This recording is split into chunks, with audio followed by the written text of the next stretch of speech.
And it's interesting because you said science has an ethic to it. I think It's embedded in an ethic. well, there's science is a big word, Yeah. and it includes a lot of disciplines that have different traditions. So biology, chemistry, genetics, physics, those are very different communities.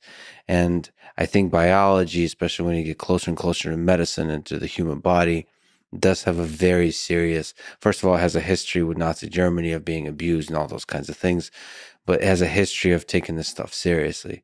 What doesn't have a history of taking this stuff seriously is robotics and artificial intelligence, which is really interesting because you don't, you called me a scientist, but and I would like to wear that label proudly, but often people don't think of computer science as a science. But nevertheless, it will be, I think, the science of one of the major scientific fields of the 21st century. And you should take that very seriously. Oftentimes, when people build robots or AI systems, they think of them as toys to tinker with.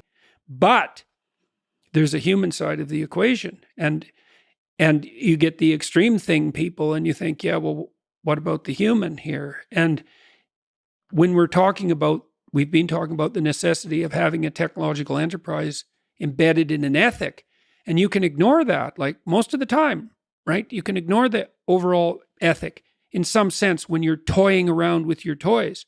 But when you're building an artificial intelligence, it's like, well, that's not a toy.